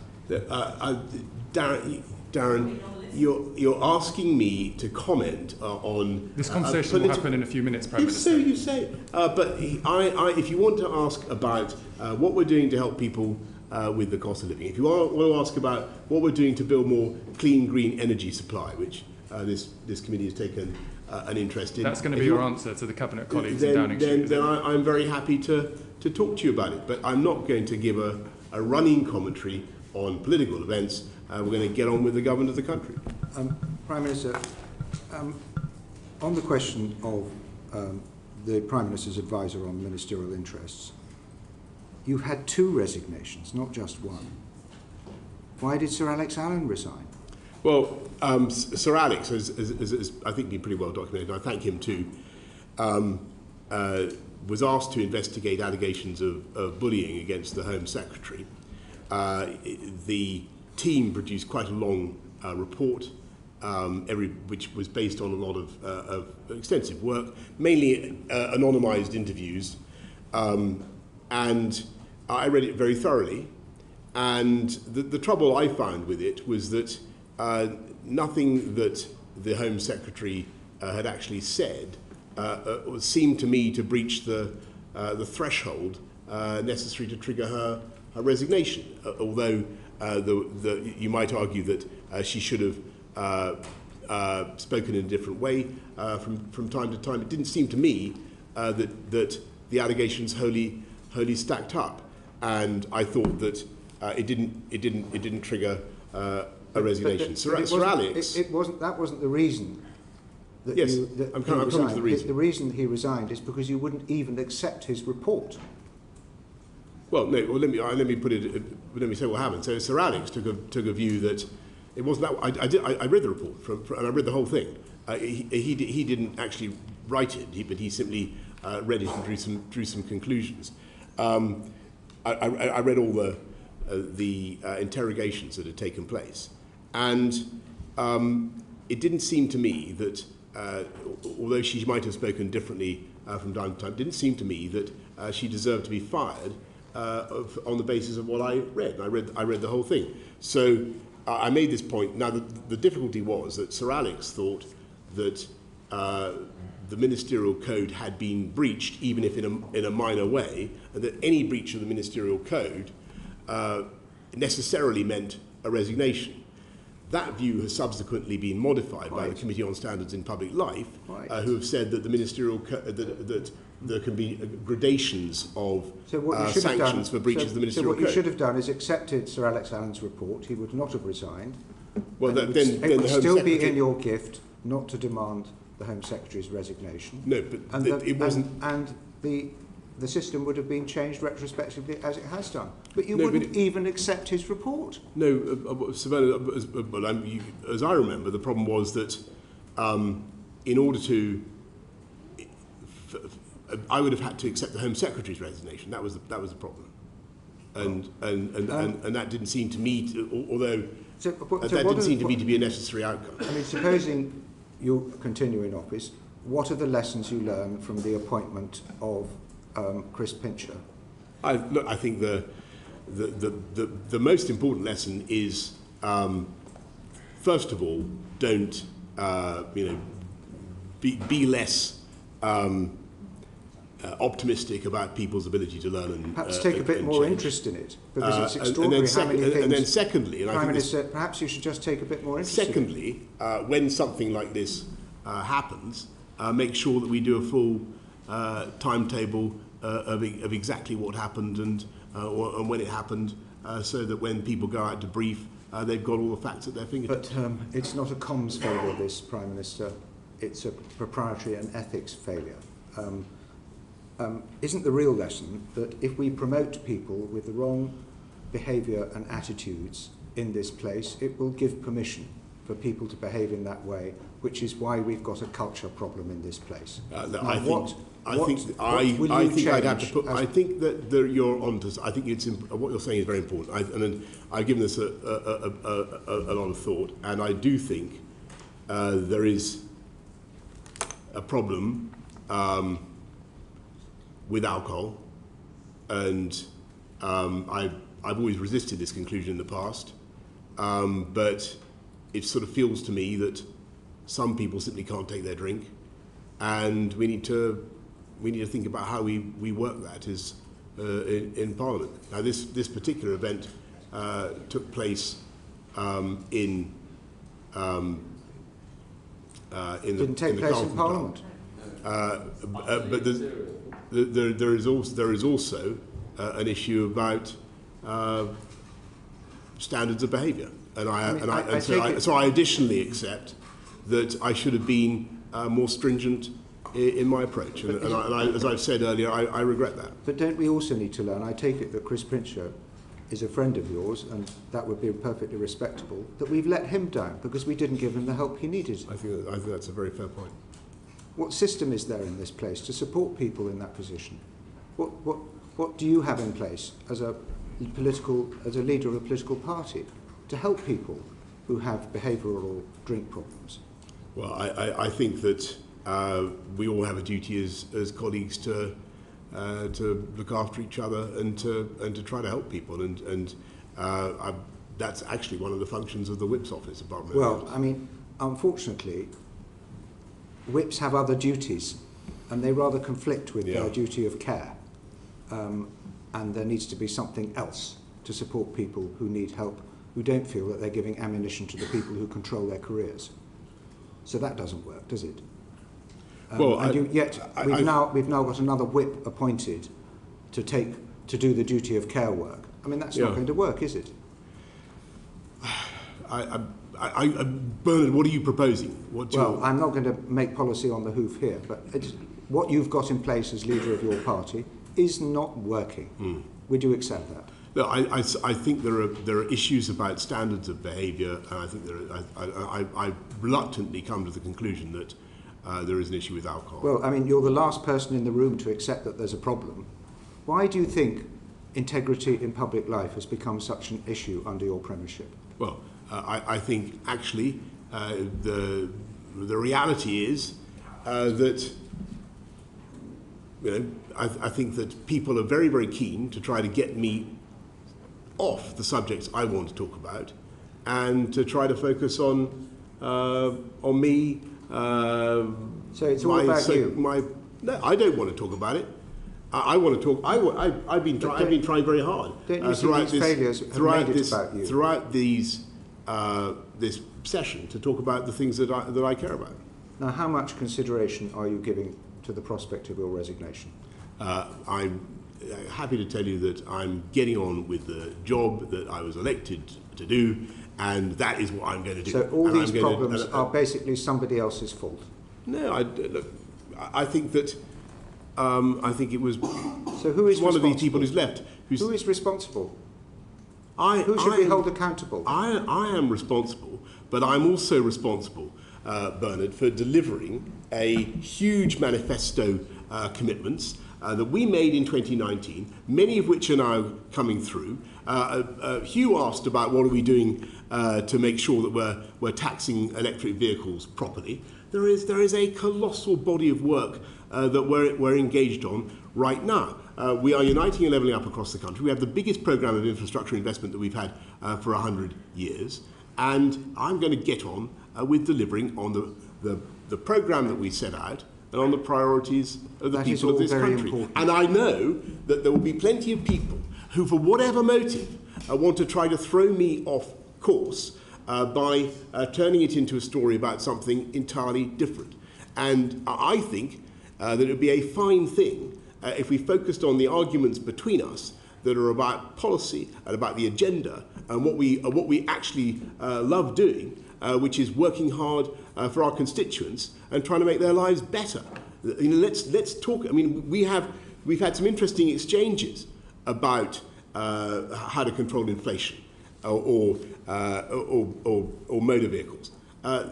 Those are the things that people are interested in, and that's what I'm focused on. Caroline Noakes. Bullying and sexual harassment are about a culture of power. Have you just sat there and told us that alcohol is an excuse? Not at all. Not at all. Not at all. Is it throwing us off the story by trying to talk about alcohol instead of talking about the culture that has underpinned those behaviours? Not at all. Not at all. I observe that some people seem to get very drunk, but that in no way minimises the underlying pattern of behaviour. Well, that's what you've just done. Exactly. I don't think. Prime Minister, I vehemently disagree with that. I hope that you will reflect that in the end we're all dispensable. Bernard, that is certainly true. The programmes and the policies of your government and all flesh is grass. The welfare of the British people and the security of the nation are indispensable. And if you are becoming an obstruction to the achievement of those aims, I hope you will consider your position. Of course I will. But I wanted you to know that my job is to get on and deliver on those aims, and that is what I was elected to do. Will you resign if it is clear that you do not have the confidence of the majority of Conservative MPs? You're asking me, I love this committee, but you're asking me again to offer commentary today on political events when I'm here to talk about I wish you to policy. be clear about one thing, that if you have lost the confidence of your MPs, you will not seek a dissolution. You will stand aside and allow a leadership election to take place so the Prime Minister may send for an alternative leader. That's the proper procedure, isn't it? What I'm going to do is get on with... No, I need you to answer this question. Where you're quite right, and where I passionately agree I need you to answer with this Will question, Prime and Minister. with you, is that I see absolutely If no you need have, Prime Minister, I'm going to ask you for once an more. election. If you have lost the confidence of your MPs and you're required to step down as leader of the Conservative Party, you will not seek to dissolve Parliament. Well, Please I think the confirm last that thing is this the country case. needs, Because we need, because this House, but I'm not going to step down. And the last thing this country needs, frankly, is election. What because it needs, this House, what this, on the contrary, I think the risk is that people continue to focus on this type of thing, and I think that is a mistake. What we need to do is get on with stable... How would it help the crisis in Ukraine and the cost of living crisis if we were plunged into a general election that nobody wants? But this is your fancy. Well, then, I think then rule it out. Rule it out. Of course I rule it out. You've ruled it out. The earliest date that I can see for a general election is 2 years from now, or 2024, I think is the most likely date for the next election. We have a huge amount to deliver. We're going to get on and do it. And you'll resign if a vote of confidence in the Conservative Party I think we're done. is carried. Look, Otherwise, you're a danger. You're asking me to comment on politics. I think it's important that we get on and deliver on our agenda, and that is what I was elected to do. Well, I think it's the understanding of this committee you envisage a general election in 23 or 24, not before. Well, you said 23. And if you've lost the confidence of your own MPs and you cease to be leader of the Conservative Party, you will not plunge this country into an unwanted general election. I've been very clear with you. I see no yes or no? reason whatever for a general election now. On the contrary, what we need is stable government, loving each other as Conservatives, getting on with our priorities. That is what we need to do, Sir Bernard. Okay? I love all my colleagues in the House of Commons. Fantastic. Order. Thank you. Thank you. Ended.